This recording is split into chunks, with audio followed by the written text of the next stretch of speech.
조건부 확률과 확률의 곱셈 정리에 대해서 정리를 하고 예제들을 좀 풀어볼게요. 자, 1번에 보시면 사건 A가 일어나는 조건 아래에서 사건 B의 조건부 확률은 2라고 되어 있죠. 그죠? 그래서 조건부 확률이라는 것은 말 그대로 조건이 붙었다라고 생각하시면 돼요. 어떤 조건이 붙었느냐? 지금 A가 일어난다는 가정하에서, A가 일어나는 조건 하에서 B가 발생할 확률을 우리가 이와 같이 표현해요. 자, 그래서 A가 발생했다는 가정하에 B가 발생할 확률이다라고 해서 순서대로 A가 밑에 깔리고 B를 발생할 확률을 찾는 거다. 이렇게 기호를 이해하시면 돼요. 자, A가 뭐다? 가정이다. 그리고 조건이다. 이렇게 생각하시면 돼요. 그 상황에서 B가 발생하는 확률을 우리가 조건부 확률이라고 해요. 조건이 있기 때문에. 그래서 이것의 정의는 생각해 보니까 가정이 A라고 하는 사건이 발생하는 것을 전제로 하고 있기 때문에 전체 경우의 수를 A가 발생할 확률로 본다는 거죠. 대신에 분모 자리에 있기 때문에 0이 돼서는 안 되겠죠. 그리고 A라고 하는 이런 사건이 있고 B라고 하는 사건이 있을 때 지금 상황은 A가 일어났다는 가정하에서 B가 발생했다라고 생각할 수 있기 때문에 결국에는 뭐가 되나요? 그쵸? A와 B의 교집합이 발생하는 거죠. 어떤 상황에서? A가 발생했다는 가정하에서. 그래서 분자에는 A와 B의 인터섹션에 대한 확률이 들어가게 되는 거예요. 그래서 정의는 이와 같다. 이렇게 기억하시면 되고, 그러면 이제 이렇게 한번 생각해 볼게요. 자, A 바 B라고 한번 해봅시다. 그럼 이것의 의미는 뭘까요? 해석을 해보면, 그렇죠. B라고 하는 사건이 발생했다는 가정하에 A가 발생할 확률인 거죠. 자, 이것도 한번 생각해 봅시다. 그러면, 자, B가 일어났다는 가정하에 A가 발생했다. 그럼 그게 또 뭐가 돼요? A 교집합 B가 되는 거죠. 그래서 B가 발생한 것은 전체라고 생각하고 그 중에서 뭐다? A 교집합 B가 발생할 확률인 거다. 이게 바로 조건부 확률인 거예요. 자, 그 다음에 확률의 곱셈 정리를 보시면 곱셈 정리는 별게 아니라 지금 얘기한 조건부 확률을 식을 다시 써본 거예요. 자, 첫 번째 이 식으로부터 자, 이 부분 분자에 있는 P, A의 교집합 B는 하고 정리를 해보면 이 부분은 당연히 분모 곱하기 좌변이 되겠죠. 그래서 P의 A 곱하기 P의 B바 A가 된다. 그래서 P의 A 교집합 B, 즉 A 교집합 B가 발생할 확률은 A가 발생할 확률에 B의 조건부 확률이다. 그것을 곱한 것이다. 이렇게 정리가 된다는 거고, 그리고 자, 이 두 번째 식으로부터 한번 다시 정리를 해볼게요. 여기에서 이 P의 A 교집합 B로 다시 정리를 해보면 어떻게 되죠? P의 B와 좌변을 곱한 거랑 같겠죠. 식을 정리했을 때. 그래서 P의 B 곱하기 P의 A바 B가 된다. 그래서 P의 A 교집합 B는 이렇게도 쓸 수 있고 이렇게도 쓸 수 있다는 거예요. 그래서 이렇게도 쓸 수 있다. 자, 여기에서의 가정은 뭐가 될까요? 당연히 분모에 있는 B의 probability는 0이 돼서는 안 된다. 이게 가정이 돼야겠죠. 그래서 A의 확률과 B의 확률은 0이 아니라는 가정 하에서 A 교집합 B를 구하는 즉 A 교집합 B가 발생할 확률을 구하는 방법이 이렇게 두 가지로 정리될 수 있다라는 거예요.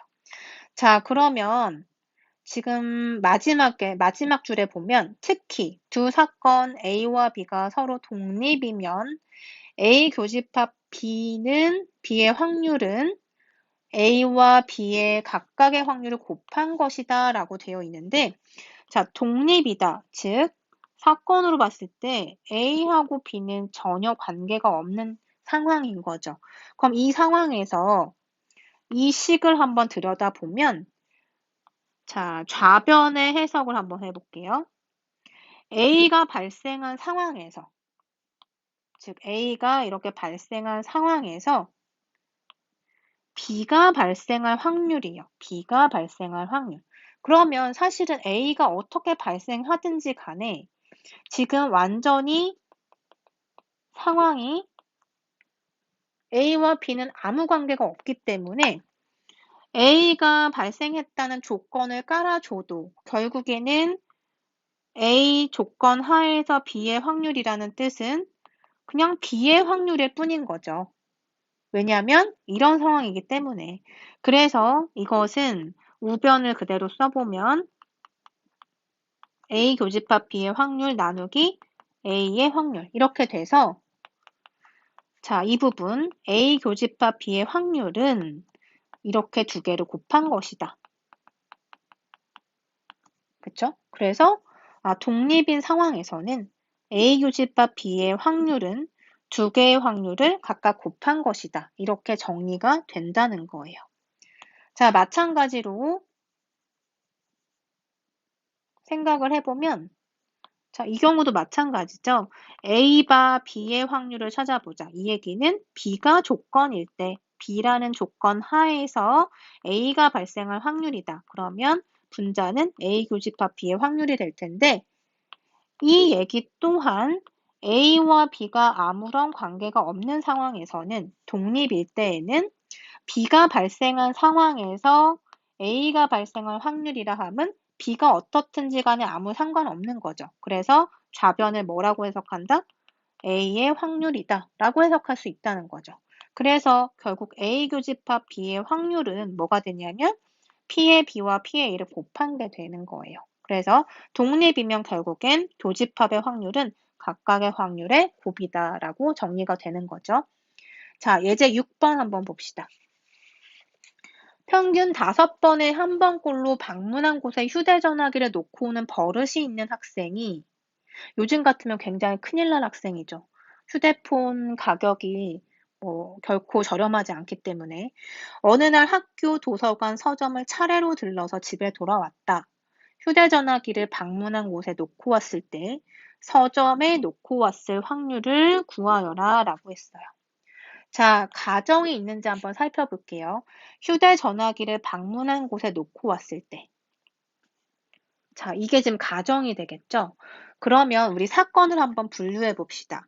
휴대전화기를 놓고 오는 사건을 2라고 해볼게요.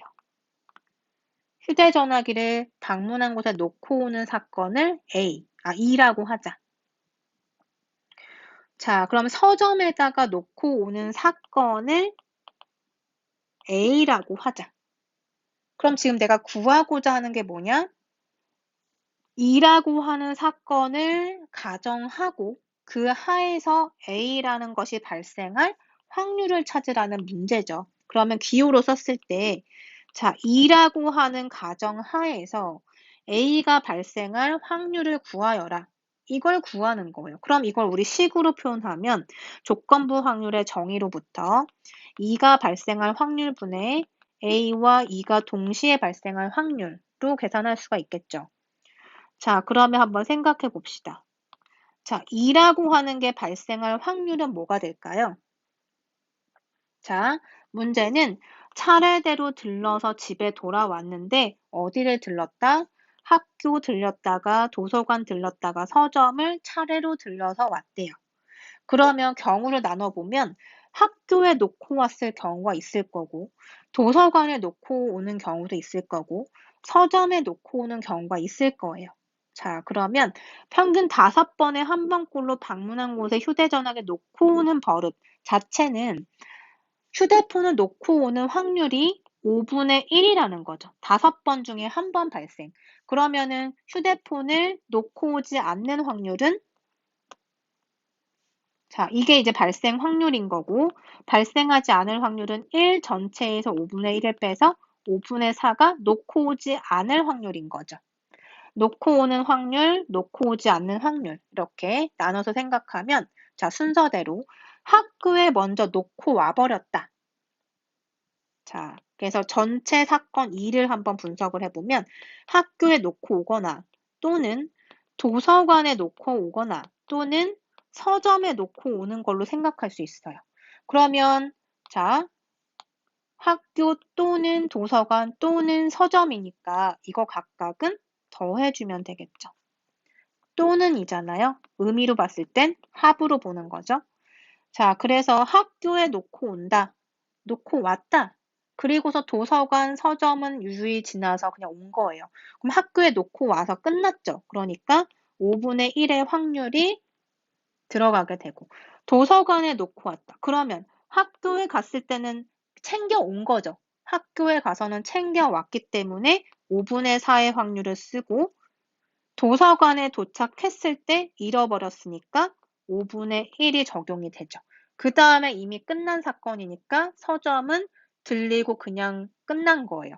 그 다음에 서점에서 잃어버렸다? 그러면 학교에서도 가지고 왔고 도서관에서도 가지고 왔는데 서점에서 마지막에 놓고 오는 거죠. 그래서 학교에서 놓고 오지 않았고 도서관에서도 놓고 오지 않았는데 서점에서 놓고 온 거예요. 그쵸? 그 확률을 계산한 거예요. 그래서 이걸 몽땅 더하니까 5분의 1 더하기 25분의 4 더하기 125분의 16. 그래서 125로 통분하니까 여기는 25, 여기는 20, 16 해서 다 더하면 61이 돼요. 그래서 P의 2라고 하는 값은 125분의 61로 계산할 수 있다. 자, 그러면 이제 자, 이 값은 어떻게 될까요? A 교집합 2의 확률. 이건 무슨 뜻이죠? 서점에 놓고 오는 사건을 A라고 했으니 서점에 놓고 오는 확률. 휴대전화기를 놓고 오긴 하는데 서점에다 놓고 오는 확률을 찾는 거예요. 그러면 우리는 지금 학교, 도서관, 서점 순서대로 들려서 왔기 때문에 서점에 놓고 오는 확률은 학교에서 놓고 오지 않았고 도서관에서도 놓고 오지 않았는데 서점에서 놓고 온 거죠. 자, 이게 곱셈으로 연결된 이유는 자, 여기서도 곱셈으로 연결된 이유는 동시에 발생하는 일이니까. 자, 그래서 분자는 125분의 16이죠. 그래서 125분의 61분의 125분의 16이니까 약분해서 61분의 16이라는 확률값을 계산할 수가 있어요. 자, 예제 7번에 어떤 의사가 암에 걸린 사람을 암에 걸렸다고 진단할 확률은 98%다. 암에 걸린 사람을 암에 걸렸다. 98%. 그러니까 제대로 진찰을 한 거죠. 그러면 2%는 오진이겠죠. 그리고 암에 걸리지 않은 사람을 암에 걸리지 않았다고 진단할 확률은 92%라고 한다. 그럼 암에 안 걸린 사람을 안 걸렸다고 하는 것도 제대로 한 거죠. 그죠? 자, 이 의사가 실제로 암에 걸린 사람 400명과 암에 걸리지 않은 사람 600명을 진찰해서 암에 걸렸는지 아닌지를 판단했다. 그래서 전체 1000명을 지금 판단을 한 거죠. 1000명에 대해서. 근데 이 중에서 임의로 한 사람을 택했을 때 그 사람이 암에 걸렸다고 진단받은 사람의 확률은 얼마가 될 것인가를 물어보고 있어요. 자, 그러면 일단 사건을 분류해서 여러분이 알파벳으로 나타내면 조금 더 편하게 얘기를 할 수가 있죠. 자, 일단은 암이라고 진단한 사건. 암이다라고 진단한 사건을 D라고 한번 해볼게요. 그러면 우리는 지금 구하고자 하는 게 암에 걸렸다고 진단받은 사람의 확률이기 때문에 D가 발생할 확률을 찾고 싶은 거예요. 그런데 문제는 뭐냐면 암에 걸렸는데 걸렸다고 진단을 잘 하기도 하지만 안 걸렸는데 걸렸다고 진단할 수도 있다는 얘기죠. 왜냐하면 100%가 아니니까. 그래서 이 D라고 하는 것은 사실 나눠서 생각해 보면 암에 걸렸는데 걸렸다고 진단하는 경우랑 안 걸렸는데도 걸렸다고 오진하는 경우를 생각해 볼 수가 있는 거예요. 자, 그래서 암이라고 하는 진단을 하는 사건 자체를 D라고 하고 택한 한 사람이 선택받은 한 사람이 암에 걸린 사건 이걸 C라고 한번 해봅시다. 그러면 이 사람이 암에 걸렸다고 진단받은 사건의 확률은 뭐가 되냐면 그쵸? C라고 하는 사건과 D라고 하는 사건의 인터섹션이 되겠죠. 그쵸? C는 뭐냐면 암에 걸린 사람이 그러니까 선택을 받은 거예요. 암에 걸린 사람이 선택받았다. 그리고 D는 암이다라고 진단하는 것. 그래서 이 두 개의 인터섹션의 확률을 계산을 해보면 자, C하고 D는 사실 어떤 사건인가요? 독립사건이죠. 그래서 C하고 D의 확률을 각각 곱하면 되는데 C가 발생할 확률은 자, 임의로 한번 선택한 사람이 암에 걸렸다. 이것을 C라고 보겠다. 그러면 1000명 중에서 실제로 암에 걸린 사람은 400명이니까 C라고 하는 것의 확률은 1000분의 400이 되는 거고 그 다음에 D가 발생할 확률은 암이다라고 진단하는 확률이니까 98%를 이용하면 되겠죠. 그래서 계산을 하면 1000분의 98 곱하기 4를 해서 392가 나오게 돼요. 자, 그런데 택한 한 사람이 그러니까 선택을 하죠. 임의로 한 사람을 택하였을 때 라고 했으니까 택한 한 사람이 암에 걸린 사건은 C라고 해보자. 그러면 내가 택한 한 사람이 암에 걸리지 않은 사건은 뭐가 될까요? C의 여사건이 되겠죠. 그쵸? 그리고 그 사람이 암이다라고 판단을 받으려면 어떤 확률이 되나? C의 여사건과 D의 인터섹션의 확률이 되겠죠. 그죠? 그래서 C의 인터섹션의 확률은 암에 걸리지 않은 사람이 선택받는 거니까 1000명 중에서 600명을 선택하는 거. 암에 걸리지 않은 사람 600명. 그래서 자, 그러면 C 인터섹션과 C 여집합과 D라고 하는 사건의 인터섹션의 확률은 뭐가 되느냐면 C의 여사건과 D의 확률을 곱한 것이 되겠죠.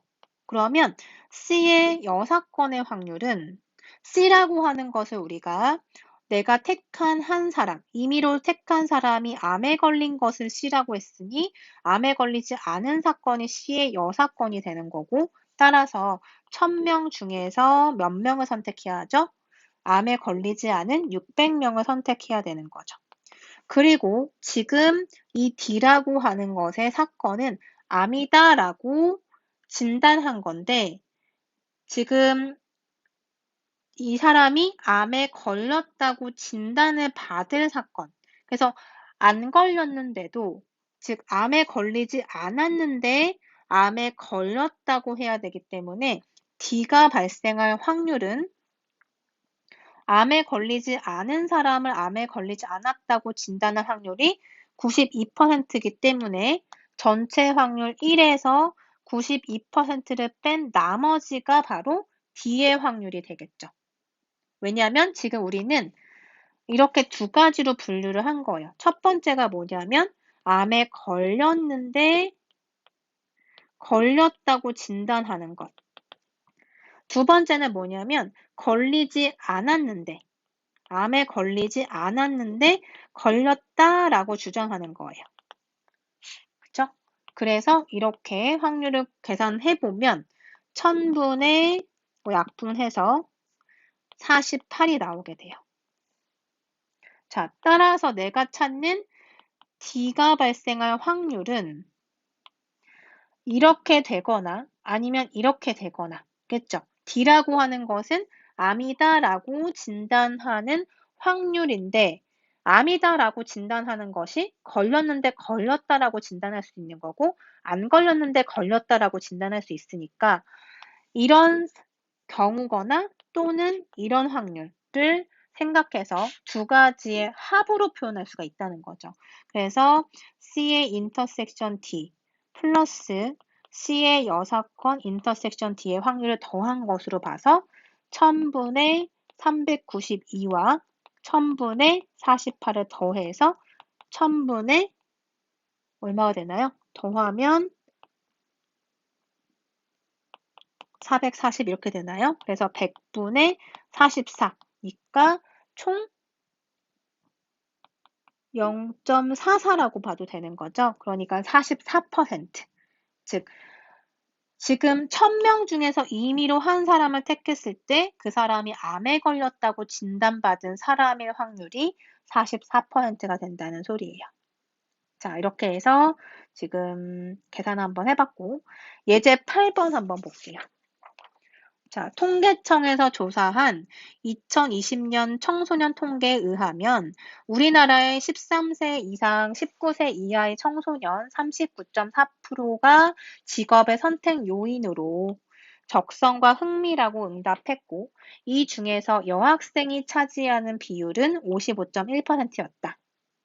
이 중에서 13세 이상 19세 이하의 청소년 중 임의로 한 명을 뽑을 때 이 청소년이 직업의 선택 요인으로 적성과 흥미라고 응답한 여학생일 확률을 반올림해서 소수 셋째 자리까지 구해라 라고 했어요. 자, 그럼 사건 분류를 한번 해봅시다. 13세 이상 19세 이하의 청소년 중 한 명을 뽑을 때 직업의 선택 요인으로 적성과 흥미라고 응답한 이 사건 자체를 A라고 할게요. 그리고 여학생이라고 하는 사건 자체를 B라고 할게요. 그럼 우리는 지금 뭘 구하고 싶냐면 A이면서 B인 것의 확률을 찾고 싶은 거죠. 그래서 지금 구하고자 하는 값은 사실은 A 인터섹션 B의 확률인 거예요. 그쵸? 자, 그래서 A의 확률을 한번 생각해 보면, 즉, 적성과 흥미라고 응답한 확률을 찾아보니까 39.4%라고 했다. 그래서 0.394다라는 거 알 수 있고, 그 다음에 우리 지금 이 값을 찾고 싶은데 조건부 확률을 생각을 해보면 P의 A 인터섹션 B는 뭐와 같다? A의 확률 곱하기 B바 A의 확률과 같다. 곱한 것과 같다. 위에서 정의한 조건부 확률에 의해서. 자, 그러면 이 값을 구하게 되면 내가 찾고자 하는 값을 알 수가 있어요. 따라서 B바 A에 대한 확률을 찾아볼 건데 이것의 의미가 뭐냐면 A가 전제가 되었을 때 B의 확률을 찾는 거죠. 자, A가 지금 적성과 흥미라고 했을 때 그 중에서 B, 즉 그 중에서 여학생이 차지하는 비율은 55.1%라고 알려줬네요. 그래서 이 값 자체가 0.551이라는 뜻이에요. 그쵸? 그러면 지금 내가 찾고자 하는 값은 A 인터섹션 B의 확률인데 두 개의 곱으로서 표현이 되기 때문에 지금 찾은 이 두 개의 값을 그냥 곱하기만 하면 되는 거였네요. 0.394 곱하기 0.51 곱해서 정리하면 소수 셋째 자리까지 했을 때 반올림하면 0.217이 나올 거예요. 확률에 대한 대략적인 내용도 마무리가 됐어요. 그래서 이제는 이 개념을 가지고 다음 시간부터는 통계의 그 앞부분부터 해서 우리가 최종적으로 하려고 했던 검정이라고 하는 그 부분을 해서 이번 학기를 마무리하도록 할게요.